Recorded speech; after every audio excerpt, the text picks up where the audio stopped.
Hello everyone, ఎలా ఉన్నారు అంతా?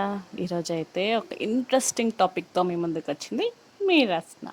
ఈరోజైతే చాలా రోజుల తర్వాత తోటకి వెళ్ళాను, కాయలు ఒలుపు అవుతుందని. నాకు చాలా హ్యాపీ అనిపించింది, కానీ అక్కడ కాయలు చూసేసరికి చాలా బాధ అనిపించింది. నా చిన్నప్పుడైతే చాలా ఫ్రెష్గా ఉండేవి. నెక్స్ట్ ఏంటంటే పంట ఎక్కువగా ఉండేది. ఇప్పుడు ఈ వర్షాలు లేక చాలా పంట తగ్గిపోయింది. నెక్స్ట్ ఆ పురుగు ఈ పురుగు అదేదో చీడ, అది లేదు ఇది లేదు అని చెప్పి కాయ సైజు చాలా తగ్గిపోయి, అలాగే దానికి గ్రీనిష్ కలర్ లేకుండా బ్రౌనిష్ కలర్ వచ్చేసింది. కాస్త బాధ అనిపించింది. కానీ ఇప్పుడు ఒక టాపిక్ వాళ్ళతో మాట్లాడతాను, చూడండి, వినిపిస్తాను.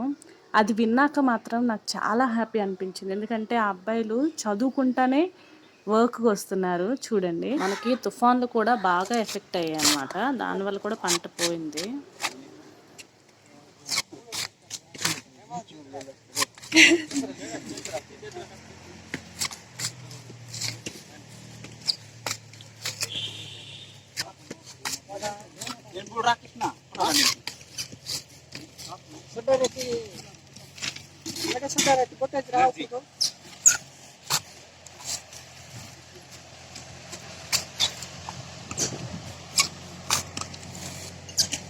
మీరు ఇదే వర్క్ మీద ఉంటారా?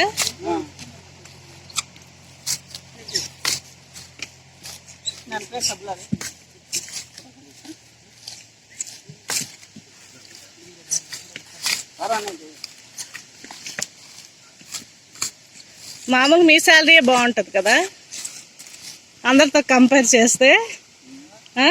అందరితో కంపేర్ చేస్తే మీ శాలరీ బాగుంటుంది కదా అంటున్నాను. ఎంత తెలిస్తే అంత కష్టంకి తగ్గట్టు.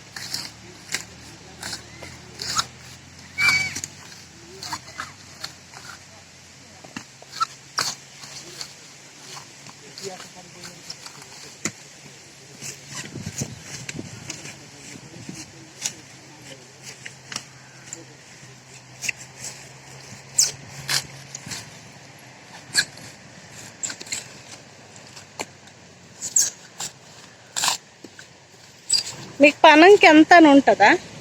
పనంకి ఇంత అని ఉంటుందా? 70 రూపాయల.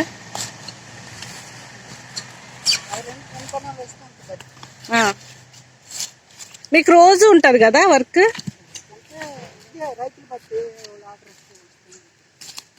ఇది కాకపోతే ఏం చేస్తారు? మీరు దింపులకి వెళ్ళరా? వాళ్ళు అనేది కాయలు దించడానికి వేరే వాళ్ళు టీమ్ ఉంటారనమాట. వీళ్ళు జస్ట్ వలవడానికి. వాళ్ళకి ఏంటంటే మ్యాక్సిమం రోజు వర్క్ ఉంటుంది. వర్క్ లేని రోజు వేరే పనికి వెళ్తారనమాట.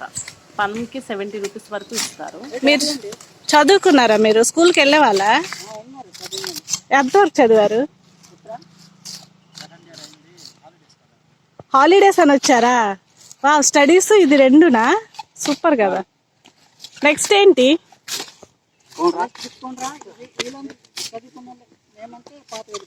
అవునా, వీళ్ళందరూ చదువుకున్నాలే. స్టడీస్ ఇది రెండు చేసుకుంటున్నారు. నెక్స్ట్ ఏంటి నాన్న? డిగ్రీయా ఇంకేంటా?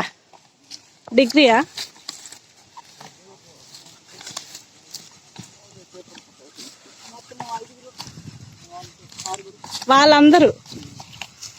వాళ్ళందరూ కూడా ఇంటర్ అయ్యిందా?